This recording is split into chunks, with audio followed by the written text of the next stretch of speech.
Thanks very much indeed, Chris, and thanks very much, Tricia and Shane. Thanks very much, Dennis, for the invitation to speak here this evening, and for all of you for turning out. I'm amazed by the size of this crowd, and I notice not everybody has a Wexford accent. So every time I come down to Wexford, I think I need to spend more time here. And it always seems to be on a flying visit, and I don't know either the town or the county well enough, but it's just a fabulous place, and the sun always seems to be shining. Although some of the students told me that's not always the case on the excavation, but I'm not sure. Anyway, I've been told that I need to wrap up and finish by 9, and I knew that before, so I have a slide counter on here somewhere, so I have just a small number of slides. But then I was told it's 9 p.m. apparently, so I'm going to limit this to a small number of sites. So I'm from Maynooth University from the history department, and my research tries to combine archaeology and history and architectural history and various other disciplines to try and better understand our past.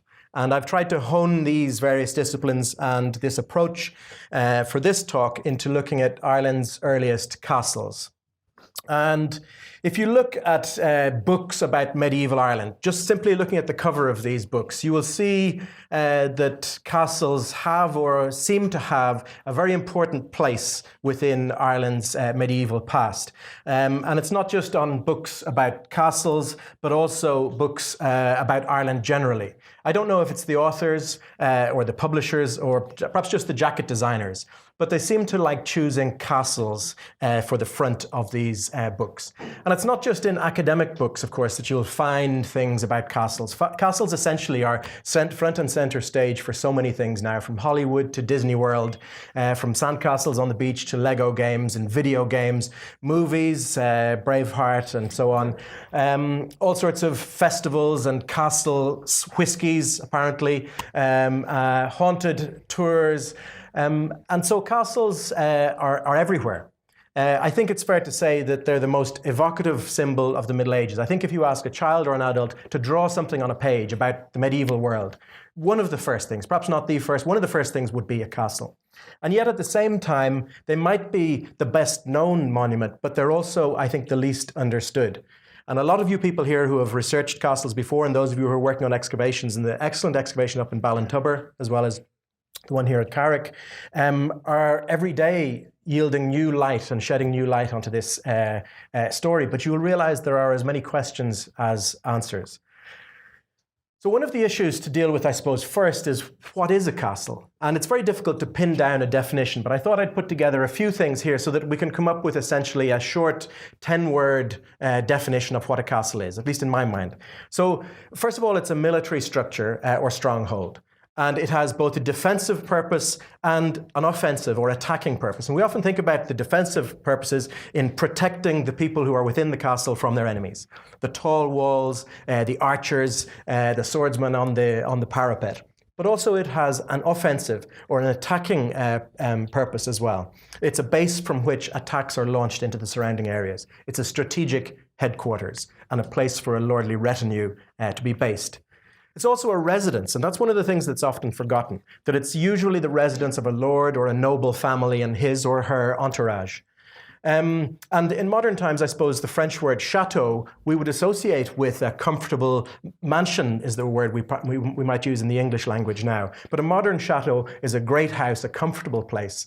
And as Chris and I were talking about before, that wasn't necessarily the case in the Middle Ages.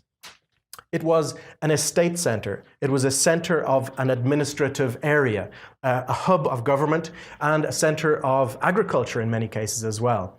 So we've got to step back a little bit from the buildings themselves and look at them in a wider landscape. I think it's fair to say also that many of these buildings, perhaps not all, were statements of lordly power and prestige, that they were on high hilltops, that they were made larger than they perhaps needed to be. And they weren't just on these high, precipitous, rocky outcrops like Carrick, simply for the people to view the potential enemies coming to them. They were situated there so that they could be seen too. They were a stamp of authority, as it were, a reminder to the people from whom the territory had perhaps been taken, that there was a new kid in town, a new lord on the premises. So they were, I think it's fair to say, a vehicle for social display. They were a symbol, therefore, and they were the substance of feudal lordship. So not to go into too great a detail, and excuse me for those of you who know all these things already, but feudal lordship, essentially, the feudal system was like a pyramid system whereby people at the ground level owed allegiance to and usually rent in the form of money or goods or service to the people, the smaller number of people in the strata or the layer above them. And in turn, they owed rents or service to the people above them. And ultimately, it came to the lords of the castles and then the crown, the king or queen at the top of that pyramid, much like a sort of pyramid scheme. And in fact, in some respects, like the modern world that we live in now. And castles stood side by side with the lords at the very top of this pyramid. So these were also a focal point in the landscape. They were a part of an elite landscape. And now, of course, the denuded landscape shows us often castles sticking out, isolated from the features that would have been around them in the Middle Ages. The rabbit warrens, the deer parks, the agricultural buildings, the less permanent buildings that would have surrounded them. Even the roadways are now no longer, in many cases, visible. So at the end of that, I think we could say that a castle is a seriously defended residence of a person of lordly rank. Now, you could come up with all sorts of definitions, but I think I wanted to start with that sort of fairly wordy bit. We can get that out of the way so that now that we move on through the next sort of series of slides and comments, we can say, well, is that a castle? How does that stack up against our definition? Or is it not a castle? The Normans have been mentioned several times, and I spoke to a few of you earlier as well about the first castles in Ireland, and some were and some weren't surprised that there is evidence for castle building in Ireland before the coming of the Anglo-Normans. The Normans were a group of people, I suppose, really brought together by history more than by bloodlines, who emerged in the 10th century in what's now the north of France, in Normandy, a place that got its name from the Normans or the Northmen, not because it was the northern part of France, as many of us would obviously think, but because the Northmen from Scandinavia settled there in the 10th century. And they spread out from there. This is Normandy, you can see on the map here, from 911. This is where they established themselves. Already by the 11th century, they were moving southwards and established themselves in the south of Italy and in Sicily. The eastern Mediterranean, as far east as Antioch, and they were in places like southern Turkey and what's now Syria, and even further afield. England, of course, and after the Battle of Hastings in 1066, we have the Normans coming that step closer to Ireland as well. And there should be no surprise at increasing evidence for Norman activity on the Irish Sea in the 11th and 12th century before they actually come here in numbers. And then, again, often forgotten in this bigger story is the North African littoral, the coast of northern Africa, where for a time in the 1140s, the Normans established themselves. These were all important trading networks, trading places. And the Normans, as mercenaries, as pilgrims, as opportunists, gained footholds in all of these places. A part of the Normans' success was their strategy, their mercenary nature, many of the talents they had inherited from their Viking ancestors, shipbuilding, weapon making, but also castle construction. And of course, that's the theme we're looking at today. And this, I think, was one of the keys of their success. Choosing the right location was important. We'll come to the buildings themselves in a moment, but selecting a location was perhaps even more important than the building materials and the way in which the castle was built ultimately. These were to become focal points. The image you see here is Chateau Gaillard in Normandy itself. It began as an earthwork castle and then had stone structures built on top of it a little bit later. These were strategic sites. They weren't just on hills, and not all of them were on hills. They were also on crossing points at rivers. They were on borders between territories. They were close to running water to turn mill wheels. Industry was as important as agriculture. And of course, mills, in many respects, bring together those two sides, agriculture, the grain, and industry, the grinding of that grain to form bread, the staple of the medieval diet. And so the hinterlands became important. So a rich agricultural land was also important. So we find Norman castles in Italy. The castle at Squillaci is the one that I've put up here as an example. Very fine stone castle begun in the mid-11th century. Incidentally, not to be confused with a certain Italian football player. Some of those without the Wexford accent might not recognize this man. This is Salvatore Toto Squillaci, memorable for his feats in Italian Ovante. Well, he didn't build this castle, but the Normans did. This is another castle. This one's in Sicily. Really amazing site. It's somewhat reminiscent of Carrick. If Strongbow and the Marshalls and the various other families associated with the site had been allowed to continue on, maybe they would have constructed something like this.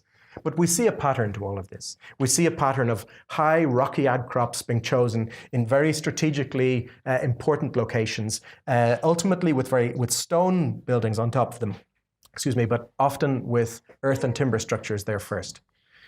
Here's another example, another one in what's now Syria. This is the Soane Castle or Saladin's Castle. Much of this 100 feet tall walls are Norman architecture.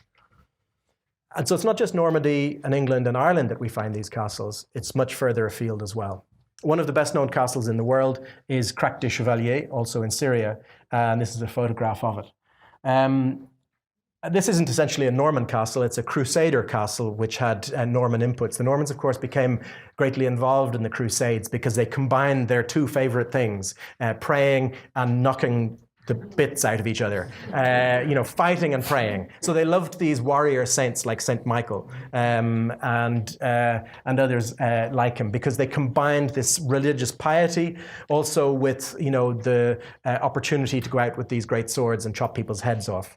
But this wonderful castle was built in Syria, and I just wanted to use this as a reminder of the importance of studying buildings like castles. I showed you some books at the beginning, lots of books about castles, and you might think, well, all the studies have been done, we must understand it now.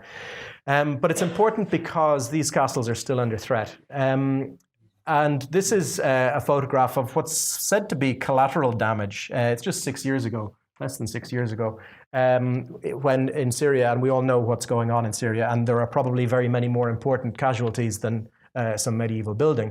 But nonetheless, in that bigger story, it shouldn't be forgotten that many of these buildings, and these are part of world heritage. This isn't just the heritage of the descendants of the Normans or the Crusaders or people who live in Syria. This is our heritage, every one of you, Wexford accent or no, even people from Meath. And so it's important that we remember this.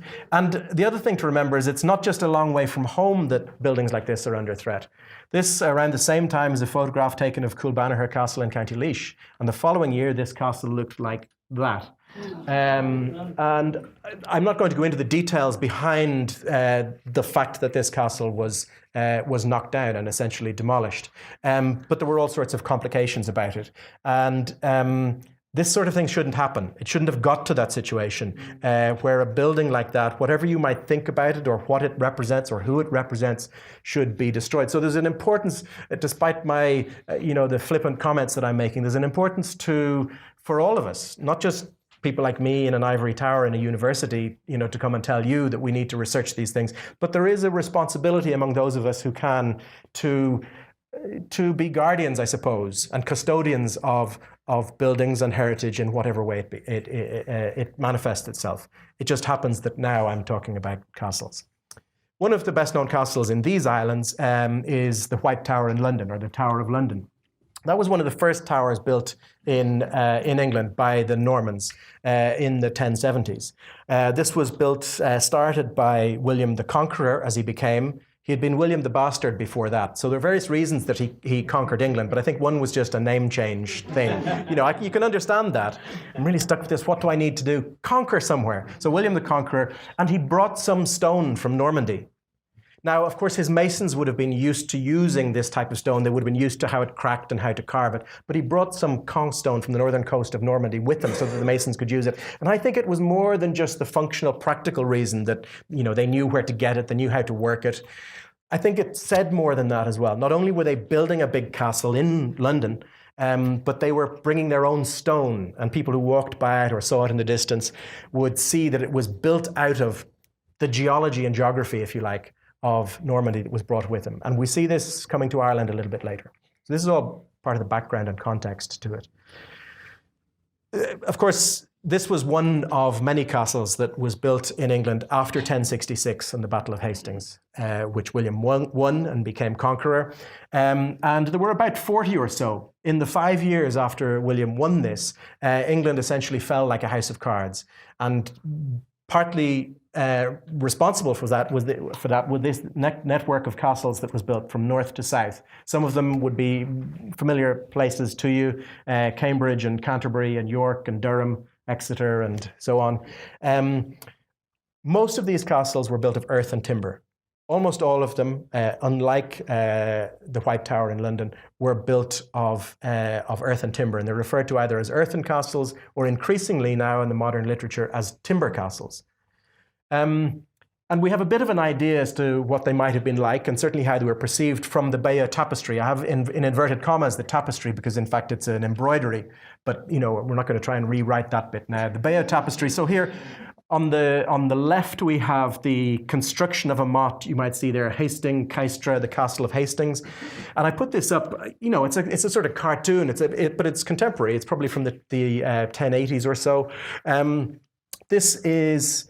They're building the motte at Hastings, one of the first castles to be built in England by the Normans. And they're throwing up earth, I hadn't finished that sentence. They're throwing up stones and earth in layer upon layer. And on top of that, they're building a timber structure. And the other image from the Bayeux Tapestry is the destruction of a motte. And it's important, I think, to note that they're destroying this by fire. And a lot of the early references to the destruction of castles is that they were burned. And it's just a reminder of the materials that they were constructed of. Of course, it's possible to burn a stone building, and burning stone will have an effect and destabilize the building. Most of these early buildings were built of wood and were destroyed by fire. This is a very simple drawing of not two hedgehogs, but actually a motte and bailey castle. The motte probably comes from the French word, the same word that we have now, mot, M-O-T, which means a word. We have in English a moot point, something that's debated or that can be discussed is a moot point. I think that has the same origin as well. This was a place where people gathered to discuss things.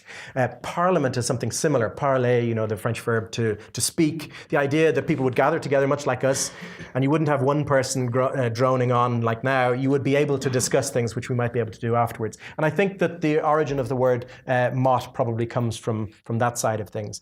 Bailey, it's a little bit harder to explain, but it may well be associated with the Irish word baile, or place, or more commonly now a town. And the bailey was the settlement associated with the motte. So the motte was an earthen mound, as we saw in the tapestry, surmounted by a... That pointer's not working, is it? Surmounted by a timber structure, and then beside it there was, in some cases, a bailey, but not in all cases. This is an actual reconstruction of one in France. Not particularly impressive, you might say, but it's important to realize that there was a great scale, a great range of size and scale of these, depending on the resources available to the people building it and the importance of what was being defended. So if you had great territories with very rich things that needed to be protected, then you probably would build a larger castle with greater defenses if you had the resources to do so. It was sometimes surrounded by a water-filled moat, and it often had a timber palisade or a fence, a wooden fence around it as well.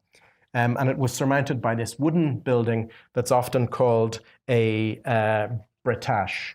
We have in English we have the word brattice, a timber panel. It comes from the same origin. This wooden building at the top of the motte was called a bretache. There have been excavations of a lot of motte and baileys, very few in Ireland, and exceptionally few in the Republic of Ireland. Perhaps for obvious sort of political reasons over the last 100 years or so, quite a few motte and bailey castles have been excavated in Northern Ireland, particularly in counties Down and Antrim, and perhaps also understandably for various reasons, people have tended to avoid motte and bailey castles, certainly with an archaeologist's trowel in this part of the country. If we turn to Wales and England, a large amount of research has been carried out there, and excavations at Hendoman, or the Old Mound in Welsh, have shown that there probably was a tower like this, but perhaps more importantly, that the defences were of a very large scale. And I think we need to bear in mind that some of these earthen castles were relatively small, were quite small, but some of them were enormous, and some of them had multiple baileys and many layers of defenses, and that these timber fences could be just as strong as stone defenses. And it wasn't necessarily the case that these were just stopgaps until they could build a real castle of stone, that many of these earthen mounds were actually just as strong, if not stronger, than the stone castles. And in a way, testament to that is the fact that so many of these earthen mounds, denuded now of all their timber, still lie in the landscape, when many of the stone castles, like we unfortunately just saw in a previous photograph, have disappeared. So this is at Stafford in England, where a number of baileys have been excavated, and the large mound has also been excavated by archaeologists in the 1970s and 1980s. Coming to the earthen mounds in Ireland across the landscape, those of you who've been driving on tour buses from Connacht to Leinster and Munster and Ulster over the last few weeks will probably recognize some of these mounds from your travels. Some people here might recognize Old Ross on the middle, on the right-hand side here. But this would be typical of what we see now in the landscape. Given our interesting climate, the timber doesn't survive. It certainly doesn't survive 800 or 900 years, and not above the ground. From time to time, little traces of timber can be found by archaeologists in the ground. But mostly what we have are these upturned pudding bowls, Christmas puddings, with flat tops where there would once have been structures, mostly of wood and sometimes of stone, but now they lie like this in the landscape. Often in agricultural land, because they were sited because of the richness and fertility of the land. Therefore, often with herds of animals, such as cattle and sheep, who climb up and down the sides of them, and with the rainfall, etc., the ditches fill in, the mounds become flatter, but even 800 years after they were built, 850 years after in some cases, they're still pretty impressive in the landscape, albeit not perhaps what we would have drawn if asked to draw a medieval castle. So Ireland then, on the periphery of this Norman world, or these Norman influence, it was never really a Norman empire as such, so I'd be reluctant to use that term, but these Norman influenced lands, of course, was very close. And I just wanted to say something about the term Anglo-Norman, which I would use to describe the people who come to Ireland in the latter part of the 12th century. It's a contentious phrase, but then so too is every phrase used to describe these people. You could say Cambro or Welsh Normans, or you could say French, or more likely and increasingly people refer to them simply as the English. And that may be closer to what they would have called themselves, referred to themselves. These are people, after all, who had, in some cases, descended from the Vikings. They'd been in Normandy for 100 years before, in 1066, they go to England. They'd been in England for 4, maybe 5 generations before 1167, 1169, 1170, when they first come to Ireland. So, you know, we all know now in the modern world issues and challenges about identity, and what's my identity and what's your identity of yourself. And the Americans among us will be very familiar with that, you know, the Irish Americans or Polish Americans. And so one's own perception of one's identity is often quite different from others. But I can't introduce each slide. I'm talking about the Cambro Anglo-Norman. So I'm using the term Anglo-Normans, conscious as I am that it is perhaps not the best one to use.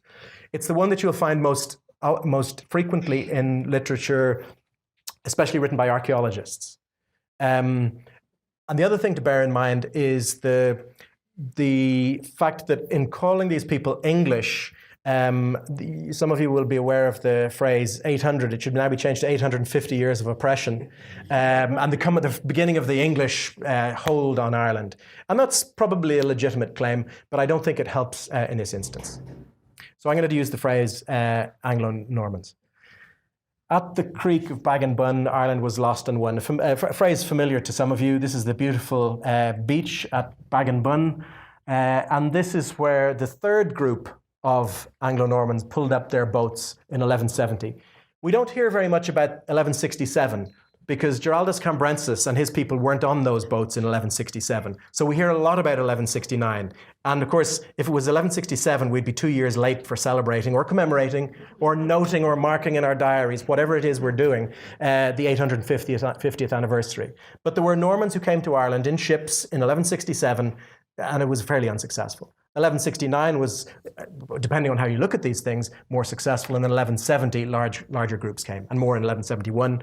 And in a way, the rest is history. But Baginbun was one of the first and an important place. And I think this is not probably the view that they had, unless they had drones in 1170, but just a remarkable site. And some of the earliest fortifications, I have a pointer here which I'm going to use, although it'll confuse myself because one of these now is the pointer, and one of them is the one that says, go to the next slide. So don't worry, it'll just add an hour or two onto this evening. That's fine. I paid parking here, so I'm going to use it. Is that okay? We're good. Thanks. Oh, it's maybe just the screen, is it? Look, it points up there.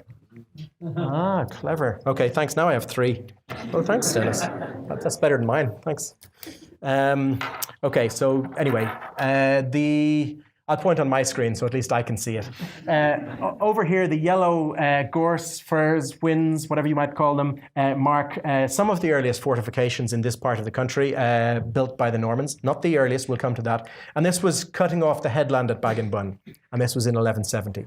And of course, this was an important defensive feature. It's a prehistoric site here, the promontory jutting out into the sea, and even the Martello Tower there, built in 1804, a reminder of the importance of this location on the south coast of Ireland and of Wexford. And there's the beach where those boats pulled up in 1170. And I put this on partly because I just find it interesting for a number of reasons. This is a still from Saving Private Ryan, a film many of you will be familiar with, particularly that incredible and very moving opening sequence from 1998. Is this Normandy? Well, of course, it's set in Normandy, but many local people here will realize that all of the battle scenes were filmed in Wexford. And part of that was because of the availability of the ICA. But I think there's an interesting link here between Normandy and Wexford.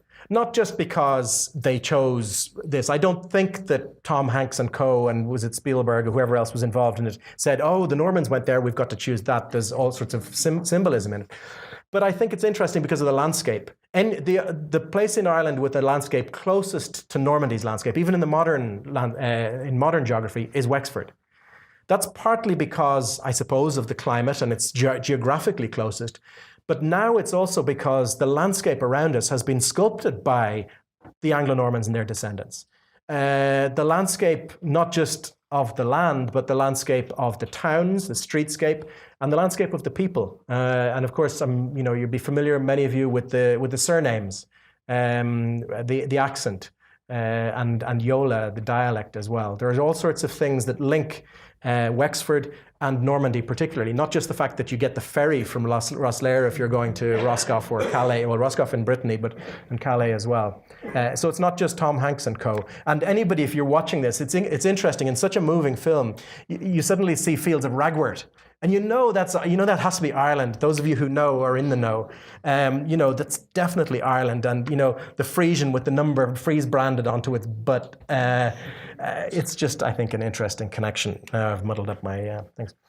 Giraldus Cambrensis is a commentator from the late 12th century who came over with the Normans and spent time on at least 3 occasions in Ireland. And most of what Giraldus says, Gerald of Wales, most of what he says can be taken with a skipful of salt. Irish historians, like myself, tend to dismiss and look down our noses at everything Giraldus says, except when he says nice things about the Irish. Then we go, clearly a man of discerning taste. He says, all sorts of things about what the Irish do to each other and with each other, and it's not very nice. Whether or not it's true, we don't really want to get into. But he says things like, they're the greatest musicians we have ever heard. And, as Irish people, we're going, yeah, probably, So we like to pick and choose. One of the things he says, however, is that the Irish, this is in the late 12th century, the Irish do not care for castles, which he refers to as castella, relying more on natural refuges of woods and bogs. Now, this may be just an observation that he makes, or it may be something trying to suggest how barbaric and uncivilized the Irish are. They run back into the woods or the bogs when they're attacked, or which I think is a very clever thing to do, actually. Or maybe it's just an observation of something. He said, I've never seen any castles in Ireland. The Irish landscape, I suppose, in the late 12th century didn't really look like this, but it would have included there's no point in pointing, is there? Right. It included, what you can see on the right here is this multi-vallet or three-ditched, multi-ditched enclosure, which is a ring fort, of which there may have been 50 or 60,000 in the country, many thousands. And this was the standard type of semi-defended farmstead of early medieval Ireland. I wouldn't for a moment suggest that this was a castle. And nor would I suggest that in the lake over there to the left, that site that is a crannog, an artificial or person-made island in a lake, of which there were probably something in the region of 1,500 or 2,000, far fewer than ring forts. It was like the richer person's answer to a ring fort. It was like a mansion. It was like a ring fort drawn out into a lake, extra layers of defense. A McMansion of sorts, in a way. And those would have also dotted the landscape, at least the landscape where there are lakes. People have looked at the distribution maps of ring forts, and then they've looked at the distribution maps of crannogs, and they've said, look at where the crannogs are. They're all up mostly in the northern part of the country. Why were people choosing? That's where the lakes are. You know, these are lake settlements. You don't find them in places where you don't have lakes. There's usually a fairly practical explanation for these distributions. But most perhaps, Irish people and extended families would have been living in ring forts, semi-defended farmsteads. And if you want to see reconstructions of these, how much did we say this was worth now, Chris? You should go to the Irish National Heritage Park.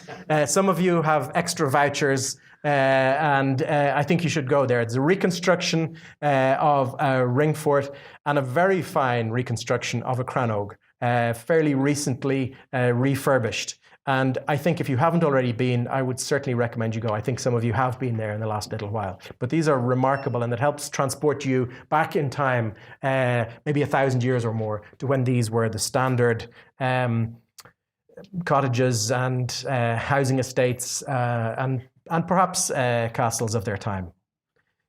A few years later, after Giraldus, Abbot Stephen of Lexington, an Englishman, was sent to Ireland to report back. He was a monk, and he was sent back to Ireland, to report on the Cistercian houses here.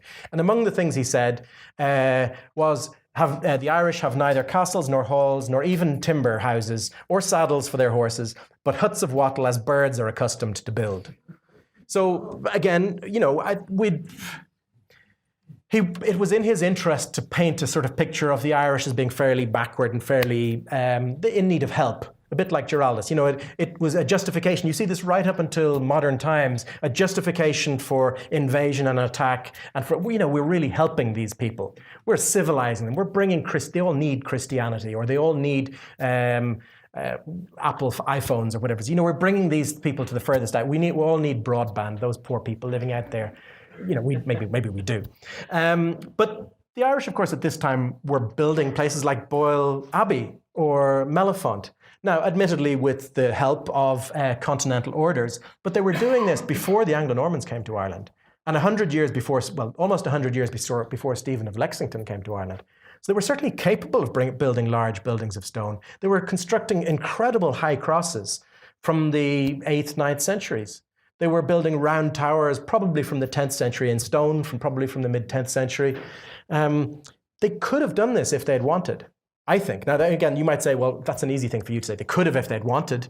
Like the Romans said, we could have invaded Ireland if we'd wanted. It would have been easy, but we didn't do it. But I think all the evidence is there to suggest that the Irish could have, no matter what people were saying. So as late as the end of the 14th century, Jean Froissart, the French chronicler, was saying, when the Irish see at any encounter that they be overmatched, then they will depart asunder and go and hide in the bushes, woods, hedges, and caves, so that no man shall find them. He was saying that in a derogatory sort of way, but again, I think that's incredibly sensible. Somebody somewhere once said, he who fights and runs away will live to fight another day. And you know, that may be a cowardly thing to do, but it's an eminently clever approach, I would say. So we see in the drawing that accompanied that, about 1399 or 1400, Gloucester and the English knights on the left here, on horseback in suits of armour and with their spears raised aloft, at a meeting, a parley with the Irish, probably from Wexford, the MacMurroughs, the MacMurrough Kavanaghs, coming out here from a cleft in the stone in the forests. They don't even have shoes, let alone stirrups. They have a different type of weaponry. They ride their horses in a different way. And we're given this impression that if things don't go right, they'll just run back in again. But of course they're going to run back in. And this was one of the best armies ever assembled. Why on earth would you take on the likes of this if you didn't have to? Why would you build castles that you knew were going to be overrun? And why would you build castles in a society that didn't have primogeniture, that had partible inheritance? So the Normans had primogeniture. That, unfair as it may seem, meant the eldest son got everything. And got everything when he married into another family. And that was all merged. And the estates got bigger and bigger and bigger. Perfect for a feudal system with a pyramid system in place. The Irish system was a much fairer system. But in some respects, if you take a step back, it was a system that hindered the Irish in terms of development. It meant that you, as a family, built up an estate, but when the parents died, it got divided up between the children. And so how could you ever build anything, a building, let alone an empire or a territory that was big and strong if it kept having to be divided at every generation? And so there were all sorts of reasons that the Irish didn't or weren't building castles. And yet, we are starting to find evidence that some people in Ireland, before the coming of the Anglo-Normans, were involved in the construction of an innovative type of fortification. I'm trying to choose my words carefully there. I'm not saying castle outright, because going back to that definition that we constructed at the beginning, it's difficult to say definitively that these were castles. But before the coming of the Anglo-Normans, yet in the 12th century, the Irish texts, the Irish annals in particular, start to use a new word that hadn't been used before. And scholars of literature and people who understand this far better than I do always open their eyes widely when they see a new word or phrase turning up, because that has to have come from somewhere or been influenced by somebody or something. And the word that we have is castel, which comes from the French and ultimately Latin, or a castelán. And the Irish speakers among you will be familiar with castelán as simply the Irish word for a castle. And in fact, this same word is used in the later sources to describe Anglo-Norman castles, like Maynooth and Trim and Ferns. So we know that the word meant to those people at later times a castle, like we would think of it today. And this distribution map shows, I think, an interesting pattern in that most of these buildings or structures that are referred to in the early part of the 12th century are in Connacht. Two-thirds of them are in the province of Connacht in the west. And far fewer of them are in the east and south of the country, which is the territory that the Anglo-Normans settled most abundantly from the 12th century, late 12th century onwards. These new structures, new fortifications were being built by the O'Connor kings of Connacht especially. It's interesting that firstly Turlough O'Connor and then his son Rory O'Connor, and Rory O'Connor was the last High King of Ireland and one of the people who, for instance, marched on Trim Castle when it was built and razed it to the ground. So he was building his own fortifications and knocking down those of others.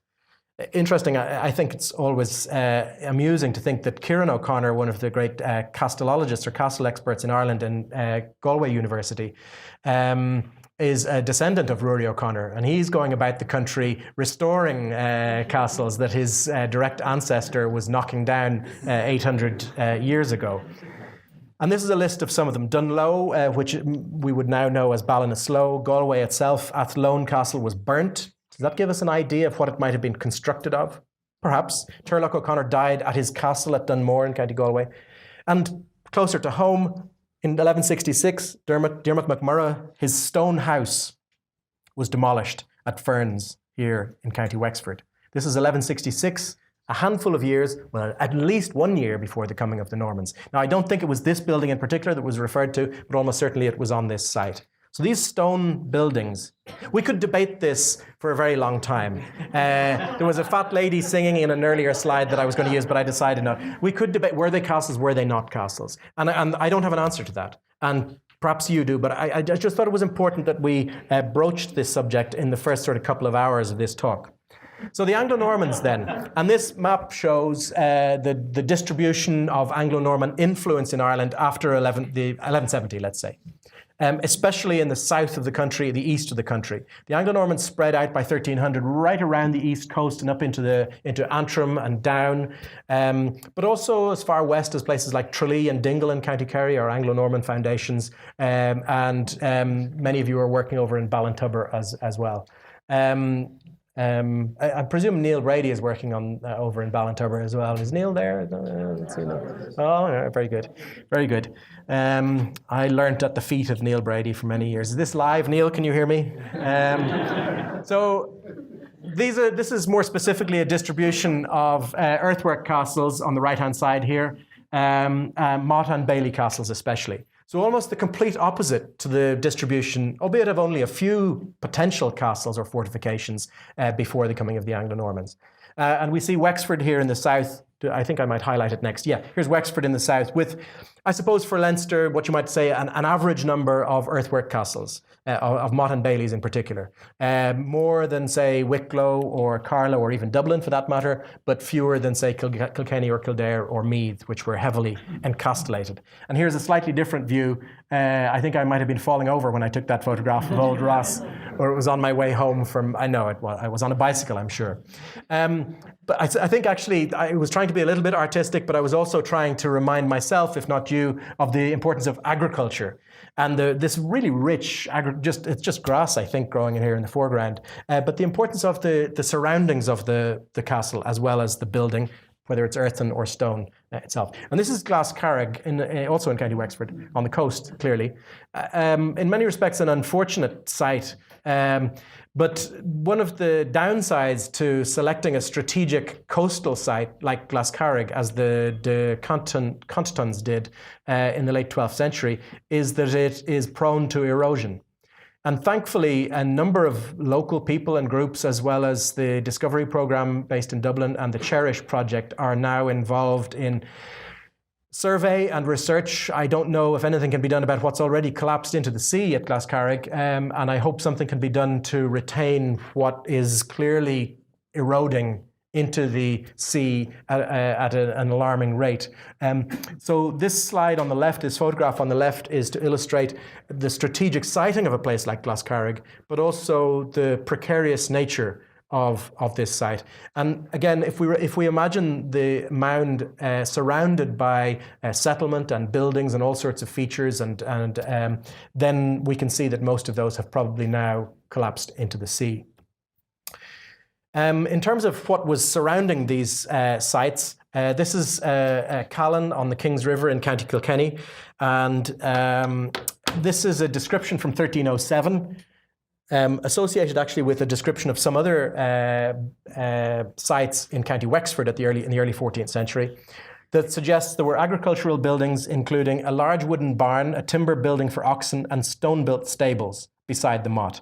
And recent surveys by Richard Clutterbuck and Brian Shanahan and others have shown that, sure enough, there is evidence there. Excavations, as far as I know, haven't taken place, but geophysics has taken place.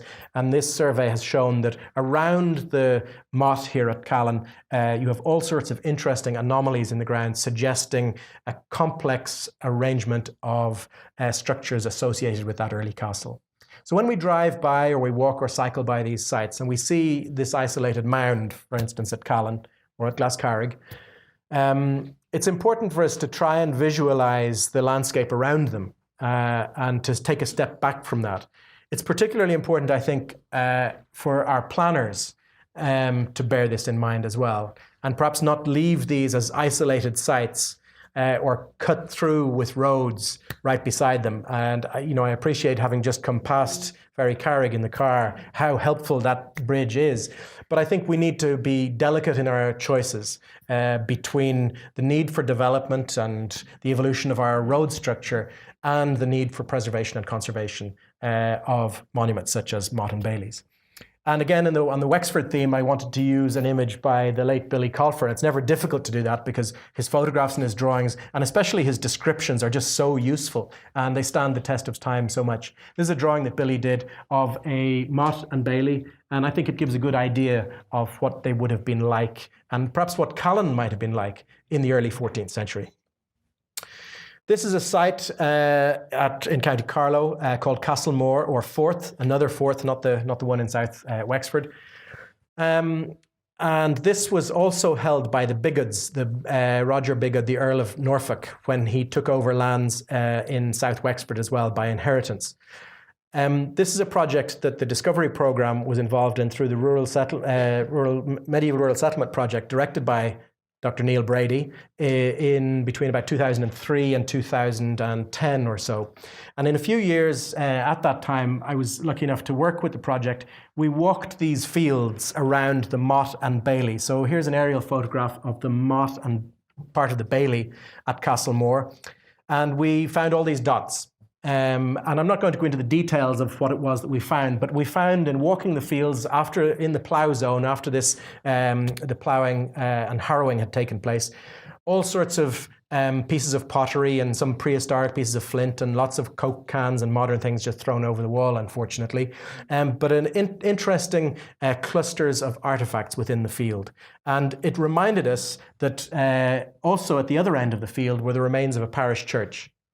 And what you often find is a church at one end of a settlement and a castle, in this case a Mott and Bailey, at the other end. And that area between the two is almost like archaeological gold dust.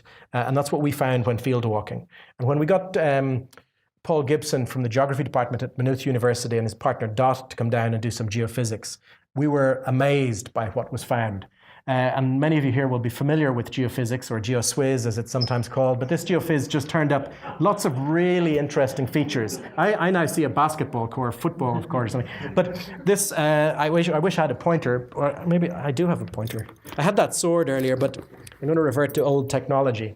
So here we have the Mott and the Bailey on the far side. Do you see the square, the real dark anomaly on the left-hand side? That's actually the Bailey, which we could see, but we couldn't see all those features inside it, those circles. And we still don't know what they are. This hasn't been excavated. I know that Dr. Brady is still working on this with Margaret Murphy and others.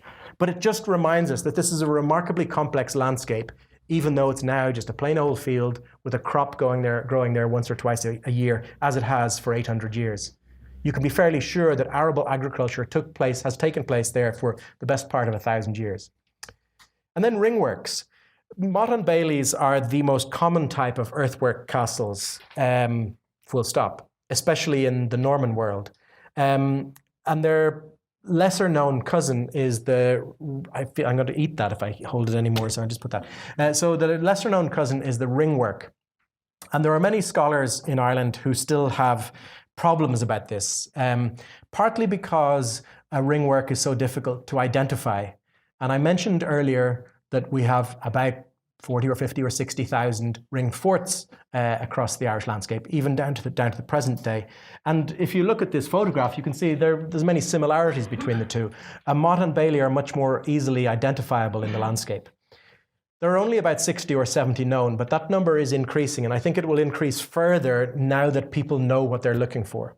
Tom McNeill, another one of Ireland's great castellologists, has said that ringworks in Ireland are impossible to define or identify. And he's not far wrong, but I think he is wrong. It is possible to identify them. And as though to prove my point, I'm going to suggest that the earthwork feature at Clonmacnoise that predates the stone or masonry castle may have been a ringwork. It's often identified as a Mott or a Mott and Bailey.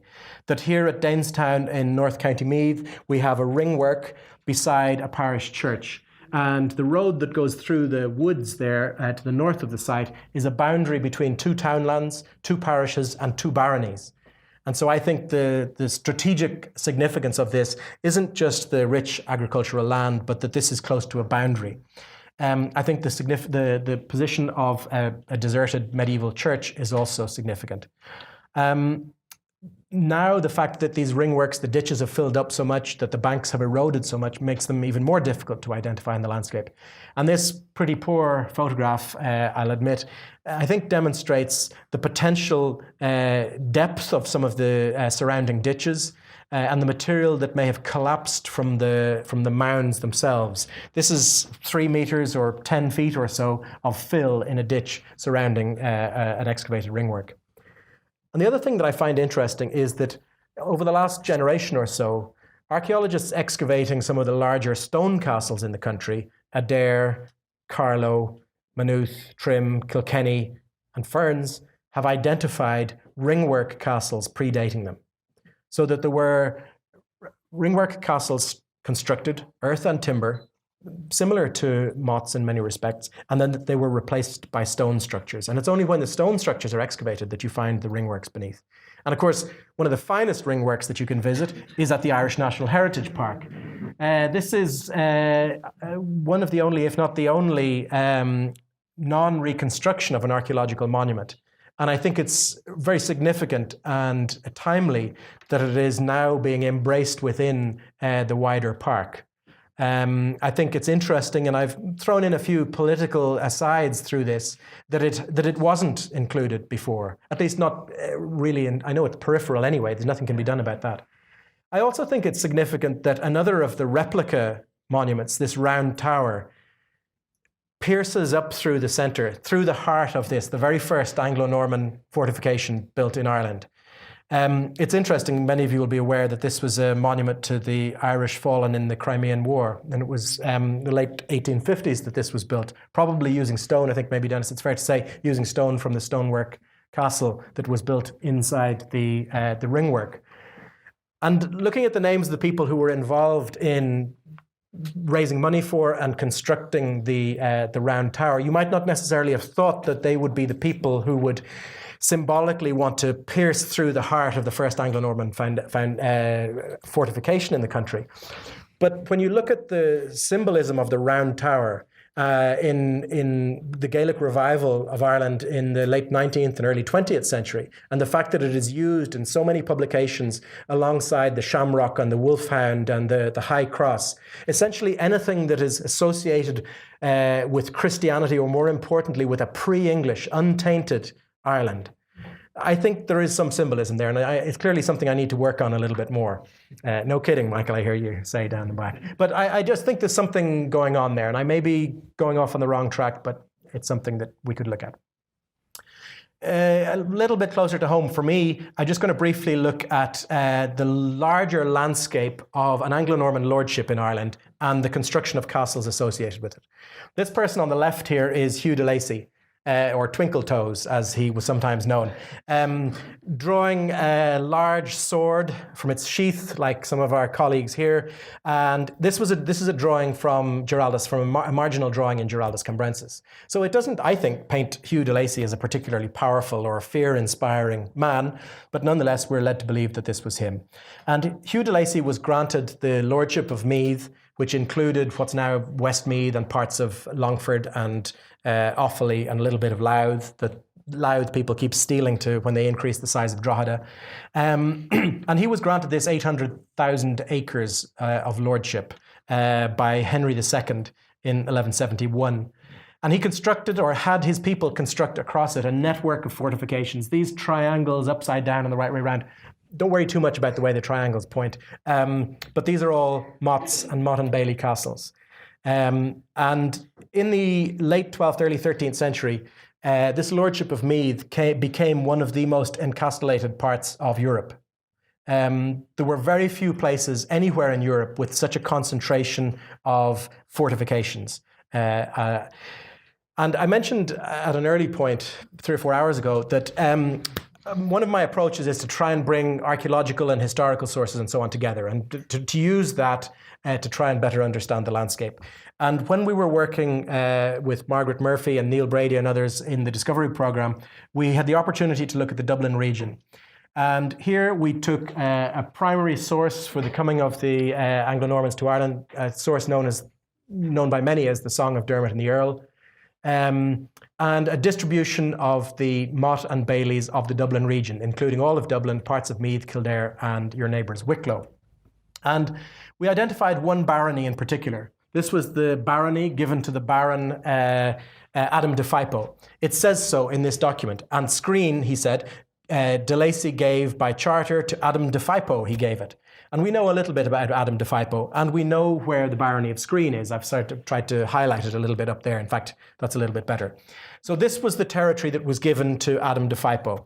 Make it a little bit bigger so that you can see it. And I think now with GPS and GIS and all those other TV shows, CSI, CBeebies, you can bring to bear not just the archaeology and the history and the documents and the monuments, but technology and techniques to analyze those sources in a way that wasn't possible before. And so we can take a step back, literally and figuratively, from the monuments and look at the broader landscape. So if we look at the barony of Skreen, we see around, I don't know what's going to happen if I press the next slide. Okay, well, it's the same thing. It's actually just an aerial photograph that I've snipped out. So we're going to show you the same area here, an aerial photograph, and I have circled on it the castles of this barony. There's Athlumney, Ardmulken, Dunsany, Rathfy, and Danestown. Some of you will be familiar with those. I just showed you Danestown. It's the one just below the D in Danestown, that red circle for anybody who can see it. You'd need binoculars from down the back there. Maybe you'll notice that these are almost all on the boundary. These are almost all on the boundary of the barony. The only castle that isn't really on the boundary of the barony is Skreen Castle. Go back for a sec, is Skreen Castle. And Skreen Castle was Adam de Fypo's own castle. Now, if you're sub-granting or sub-infeudating your barony, so he was given this, remember the pyramid scheme? Adam de Fypo was given this barony. Adam de Fypo was, that's great, thanks very much, Hugh de Lacy. Hugh de Lacy had been given the whole territory by Henry II, and Adam de Fypo in turn turns to his loyal followers and say, right, I'm going to give this to you, Chris, Alan, Mary, you're getting this. Probably not Mary, I'm afraid. Sorry, but it's not me. And I give you that territory on condition that you commit your loyalty to me, you swear allegiance to me, you provide me with manpower, whenever it's needed, sowing, reaping, fighting if it was necessary, or money when I want it, and you build a castle to defend that territory. And you go off to the edge of our territory, near our enemies, and you build your castle there. I'll just work out where I'll build my castle. And he builds it right in the center, as far as possible from any... And I think now, I've only done this for 2 or 3 baronies, and I've found the same pattern in other ones. And I think this sort of thing wasn't really possible before. Otherwise, I don't understand why that type of analysis wasn't done. So it's taking a further step back, not just looking at the monument and not just looking at the few buildings that might or might not have been around it, but taking a further step back and looking at the pattern.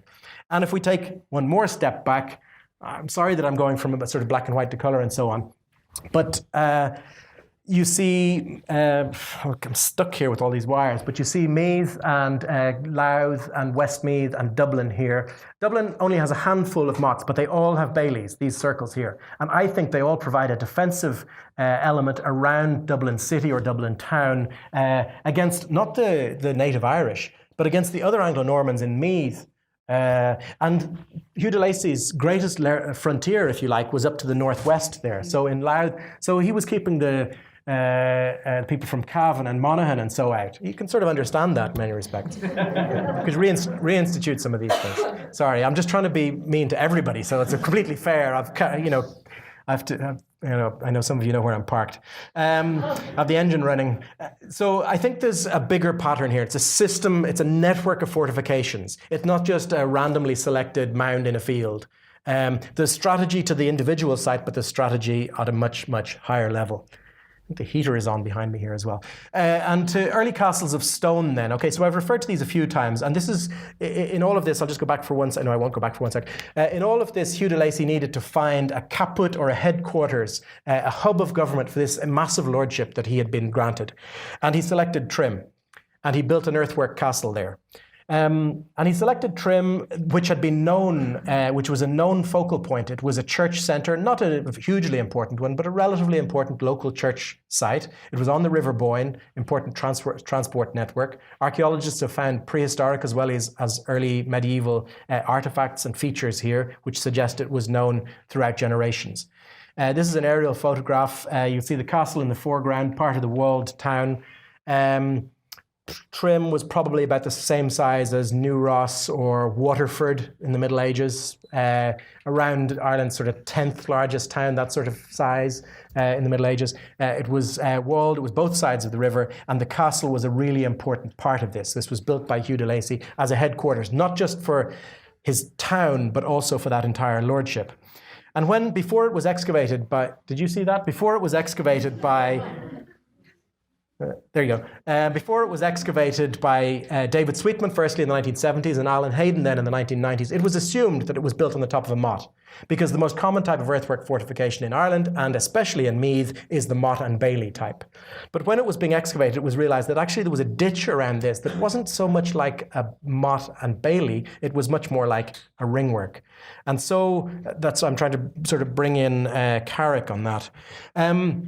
So we've got this ditch around the site here that you can see with evidence for post holes. This ties in with the documentary record. Remember I said Rory O'Connor had destroyed the castle, said he burnt the castle. They found burnt grains which date to the right date pretty much as the evidence from the annals of the destruction in about 1171. And then in 1172, Hugh de Lacy probably says, well, this is an opportunity to replace the earthwork castle, the timber castle, with a stone building.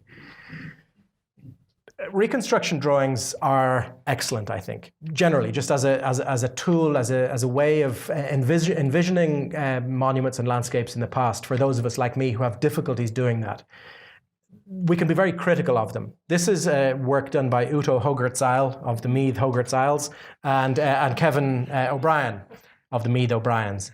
And you could start to pick holes in it. And I think they would as well say, well, we didn't get the evidence for that right. But I think it gives an idea of what a very serious ringwork might have looked like in the Middle Ages. So when I showed you that denuded monument feature at Lough Crew in County Meath, or that other potential one at Clonmacnoise, I think maybe something on this scale is what we need to be thinking of, and perhaps even Carrick as well. And I think I'm fairly certain that at Carrick, much of the site has been lost to the Slaney as well. So there's a very unusual design to the keep at Trim. The keep is that central part of the castle. The earliest stone castles in Ireland were focused on the keep, sometimes referred to as the donjon, rather than the dungeon, although the two words are similar, are related. And the keep is this very unusual shape. They always say that the easiest part of a castle to attack or undermine is the corner. So Hugh de Lacy, in his wisdom, built a castle with 20 corners. And part of me just thinks that he was saying, because I can. Because, the best part of 850 years later, it's still there with the exception of one tower. It's still there when the vast majority of all the other buildings in Trim, even those built in the 20th century, have come and gone. And yet Hugh de Lacy's castle is still there. Another thing I think was interesting about the survey done here was when they were looking at the castle, they found these holes in the walls, and they realized that these holes of put logs, which are essentially where they put logs, they put timbers into the holes as they were constructing it as forms of scaffolding. So they'd reach as high as they could with stone. They would leave holes, they would put timbers into it, build planks on the outside, and then they'd be able to lift stones up onto that and build the next level as high as they could reach until they had to leave another row of holes to put timbers into. And when they were doing a survey here in the 1990s associated with the OPW excavations, they found these row of holes. And strangely, in some of these holes, they found timbers. Now, at the time, the castle belonged to Lord Dunsany, who used to have bring picnics and outings to the castle for, and use it as a folly or a backdrop to parties and so on. And people thought, oh, well, he probably just hammered some oak posts in there to block up the drafty holes or so on. But they took a couple of these timbers out, and people said, these look much older than Lord Dunsany's, things from the 1960s or whatever they might be. And sure enough, when they sent them off for radiocarbon dating, they found that these were medieval timbers. And believe it or not, with our climate, medieval timbers don't survive very well in Ireland, certainly not above the ground. They survive pretty well in the bogs and the waterlogged ground, but they don't survive at all well in buildings. And to find them in the walls, in 12 or 13 of the holes in Trim was pretty remarkable. And it allowed us then to work out a phase or a sequence of dating here based on tree ring dating or dendrochronology. That is to say, counting of the rings and then matching them up like an enormous barcode to see where they fitted into the larger sequence of Irish dendrochronology.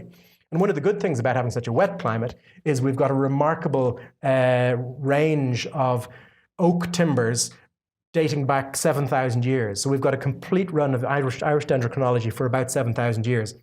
course, we only needed about 1,000 to find the trim ones, but we realized, I say we, it has nothing to do with me, they realized that in the first phase that they could identify dated to about 1172. And we know that that's just about when Hugh de Lacy replaced the ringwork with a stone building. His son Walter de Lacy inherits the castle in the early 1190s, and lo and behold, there's a second phase of building then. The castle comes into the hands of the crown for a while at the beginning of the 13th century, and there may well be another phase of building there. So this tells us a couple of things. It tells us something specifically about trim, of course, but I think it draws our attention to other things about castles more generally, and that is the phasing or sequencing. Sometimes we look at a structure and assume that it was all built, in a short time frame. Although if anybody sort of looks at some of the buildings that are going on in Dublin or the Children's Hospital or whatever, I think we've got this similar sort of sequencing. We can dendrodate the first phasing. So some big buildings obviously take a long time. And some of these castle structures, and I would say some of the earthen structures, took a very long time to build as well. The top row of holes is interesting because they weren't needed as scaffolding. So what were they used as? And it may be that they're used for what's referred to as hoarding or hoarding, timbers that would have supported boards for archers on the parapet or the wall walk of the castle. So you would have had defending archers able to shoot their arrows out through the gaps in the stones, the crenels and the merlons, but they were defended by a wooden roof. And when Mel Gibson came to Trim in 1994, I made sure to have a chat with Sophie Marceau because I was just more interested in that sort of style of acting. And while I was talking to her, they were looking for somebody to talk to them about the castle, and I missed out on that. Also, my dog bit Mel's hand, which wasn't a good idea. And I didn't smoke, and so when Mel asked, did anybody have a light, I couldn't do anything, and just fumbling around, even worse than I am now. But one of the interesting things about that whole thing was they did reconstruction work. So this was for the film Braveheart. Some of you will be familiar with the movie from '94 and the fact that they filmed a lot of it in Ireland, partly because of the FCA, the sort of Irish Reserve Army, who had nothing better to do at the time than throw cabbages at Mel Gibson. But they reconstructed some of the timber portions of the castle. And I thought that was very interesting because, of course, they tried to get it as accurate as they could. And again, like the reconstruction drawings, you could pick holes and say, well, it clearly wasn't like that, or, I think you'll find, etc. But I think this is really interesting. I think, it certainly makes you think about the castle in a different way. I was talking about the denuded mounds in the field, but you also have these denuded stone castles. That's not what they looked like. They may actually have been plastered as well, much like some of the students. And here you can see they burn it down eventually. But it was interesting just to see the fires, and it brought it to life in a way that I thought was very interesting. And needless to say, I was very young in 1994, so I looked at it through a child's eyes. And it allows for reconstructions in the mind, but people of the artistic talent of Kevin O'Brien and others to do a reconstruction drawing, not based on Mel Gibson's research, but based on the archaeology, on the historical sources, on the excavations, and on an analysis of the buildings. And Kevin has just got such an incredible eye for things and how they might have been. And I think you'll agree, even from just a simple artistic perspective, it's a really evocative drawing, to use that word again.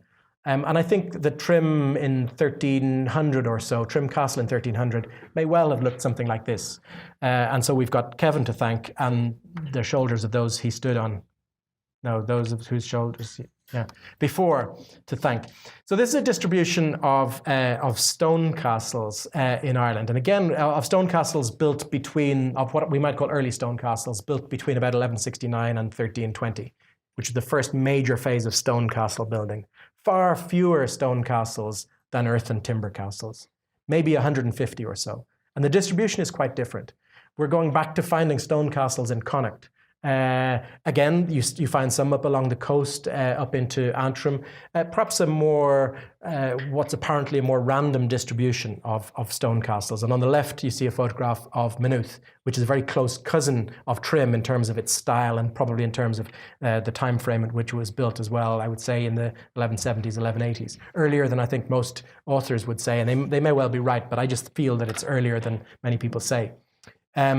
And I'm very fortunate to have that on my doorstep when I go out of my office in Maynooth University on a daily basis. And here's Dunamis Castle, another castle that the excavation archaeologists, Brian Hodkinson and team in the 1990s, found evidence for a pre-Norman fortification on this site. Now, that's not surprising. Those of you who know it and see it from the motorway or from the fields around, it's a really amazing site in County Laois. And it was an early stone castle with the central keep, now unfortunately in pretty poor condition, although it's now in better condition than it was when this photograph was taken. Surrounded then by curtain walls and 2 layers of defence with gates giving access or stopping access for people into this. But again, a centrally placed keep, a bit like Trim and Maynooth and some of those other early castles. By the time you come to building castles like Dublin in about 1204, 1205, the early 13th century, the style of castle building has changed. You don't find a centrally placed keep anymore. All of the defences have moved out into the walls. All of the buildings and the main functions of the castles have moved out into the walls and the towers. And so what you find are these large cylindrical towers on the corners, very thick walls, huge gateways, and a largely denuded centre. Sound familiar to anybody being down at Ballintubber? A largely denuded centre, but it's full of activity, or at least it should be, and I'm very interested to hear what's being found down there.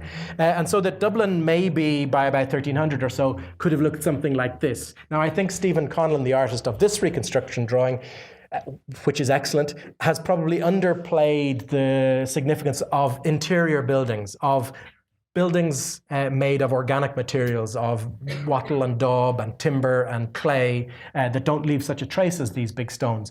But it's interesting that the move has been away from a centrally placed keep that people then had found was outdated and was perhaps too easily attacked, certainly one with 20 corners, even though it's still standing. And so there's a change that you can see. A little bit closer to us here is Kilkenny Castle, William Marshall's castle, also built on top of an earthwork castle, but it has these 4 cylindrical towers, slightly different from each other. Clearly it's gone through a lot of renovation, and a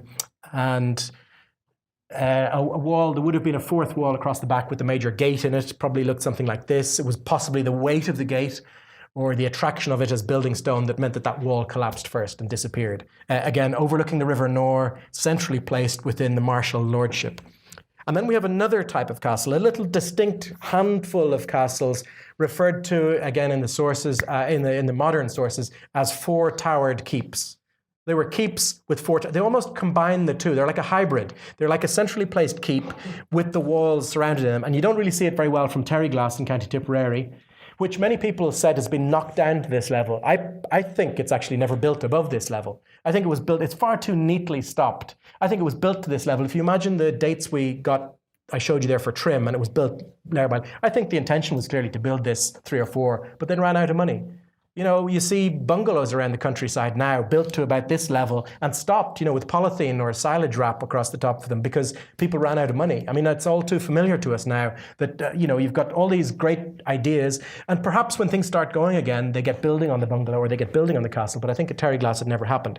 The ground floor plan shows this combination where it's sort of squeezed into, you've got the outer walls like Dublin, the central keep like Trim, all squeezed into one. And that's a development probably from the 1210s and 1220s. And the reason I'm showing you that is because it ties into some castles closer to home. Enniscorthy, which I think is a little bit later, quite a lot later in many respects, but perhaps more importantly, Ferns. And Carlow, not far away from here. Remembering Carlow is in the lands of the Bigods, and the Bigods, or the Big Odds, if you like, a bit like the horses I back, are very, very much involved in South Wexford as well. And so you get this series of castles of these 4-towered keeps, which many people had referred to as a uniquely Irish style of castle building. Wexford town had one of them. There's this interesting drawing, part of a map, or I suppose is it a map or a drawing, from the Down survey from 1656 or thereabouts. And it shows the walled town of Wexford. My car is parked over there, and then it shows just outside to the left what you might think is a Burger King crown or a portcullis gate, but it's a 4-towered keep. And there's a couple of references, including the one here from about 1300, to a stone castle with towers roofed with shingles. little sort of slates. And it's almost certain that Wexford Castle, which I think survived up to about 1720 or something like that, and the foundations of which, under the barracks that replace it, are probably still retrievable in some way, was one of these 4-towered keeps. And this is Ferns. It was a 4-towered keep. It was built on top of Dermot McMurrough's site, partly because that'll show you who's in charge now, but partly because this was a site that McMurrough had chosen, probably because it had been used for many times before. Ferns, of course, was an important church site from early medieval times, and therefore the site is being reused for pragmatic as well as other reasons. But I think that it's wrong to call these uniquely Irish, and I think increasingly we can look overseas, and if we're bearing in mind the stretch of Norman influence beyond Normandy and elsewhere, we could look to buildings like this. This is a castle at Namur, and much like Kilkenny, of course, it's gone through multiple phases, and I wouldn't for a moment suggest that here is a medieval castle. Here is, within this, a medieval castle. I think these towers here and the 2 others that you can't see in the background are part of what you might call a 4-towered keep. And I think, and Tygo O'Keefe from UCD has pointed this out, the influence for the Irish castles like this comes from France. But I think also, and I'm just going back to the Toto Schillaci image again, this view of the castle at Schillaci, and I have to admit I've never been there, I'd love to go. I'm going to put into the university department for a tour to South Italy to look at castles. I don't know. Here's £5, Michael, send us back some receipts. But I just think that looking at these, we need to open our blinkers a little bit further, even further than just the landscape and even further than just Meath. Roscommon Castle, most of you will know, some of you will know intimately, down the road from Ballintubber, is one of the finest stone castles in Ireland. And one of the last I see these text messages coming through. Is this you, Dennis? Can you shut the front door, I think it says. I see he's down there like this, you know. Have you no homes to go to? I'm nearly done. Nearly done. Roscommon Castle, one of the finest stone castles in the country, built by the government, the Crown, in probably the 1260s and 1270s, taken over by the O'Connors, then taken back by the Crown, and there was all sorts of fighting going on here. Really remarkable. 4 cylindrical towers. It was much and a large gateway. It was much changed then in later years. But I always think it's interesting that all that later activity has sort of disappeared and faded into the ground. And the 13th century castle is most of what remains. And I think that's a reminder just of the strength and power of the builders and of the buildings as well.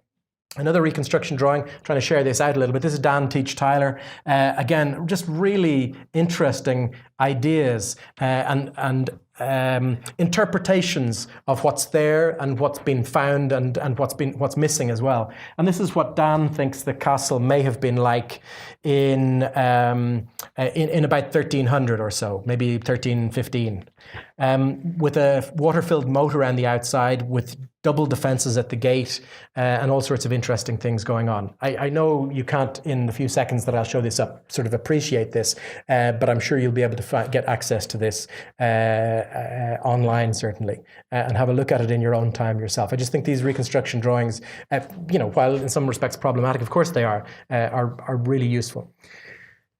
Winding down now, very broadly speaking, the sort of typical view of Europe through the 12th and 13th centuries was that it was a boom time. Even the weather was good. There was economic growth, there was population growth, there was growth in towns, there was agricultural surplus being exported, large degree of trade, new towns being founded.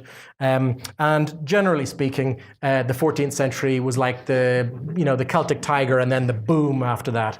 No, the boom is the boom. Okay, the collapse after that.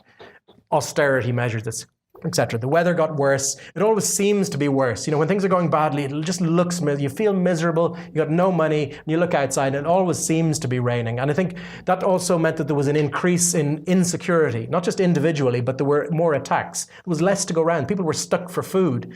People rose up. There was more fighting. There was more death. There were famines because of the weather. There was an impact on economic growth. There was depopulation. There were major illnesses among cattle, and then, of course, there was also the Black Death.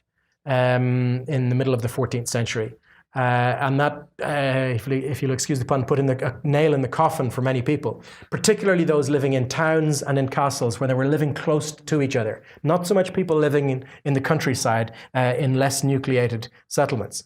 And I think this is very closely tied in Ireland, or the opportunity arose for the Gaelic Irish, who were more rural than their urban Anglo-Norman neighbours, who didn't build so many castles, who weren't living in these nucleated settlements, to rise again. They were waiting. People like the O'Tooles and the O'Byrnes, people like the Kavanaghs and the McMurraghs, closer to home here in Wexford, were waiting, biding their time to rise again. And that's what we see in the early 14th century. So we see a destruction of Clonmacnoise Castle in the early 14th century. We see the capture of Dunamis Castle brought back into the hands of the Irish in 1320 or thereabouts.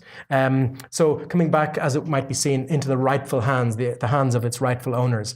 We see Roscommon Castle ultimately fall to the O'Connors in about 1340 and stay with them through the end of the Middle Ages. And anybody who's been to Roscommon may have been lucky enough to get a tour from Kieran O'Connor as well. So there's a connection right down into the 21st century. That's where I'm going to leave it. It's a start. It's something to think about. It's a work in progress. And I'd just like to say thanks very much again to the organisers for inviting me. It's been an excellent series. I've looked at the previous talks online on a YouTube site that's called YouTube /Heritage Park. Heritage Park. Thanks very much. Bye.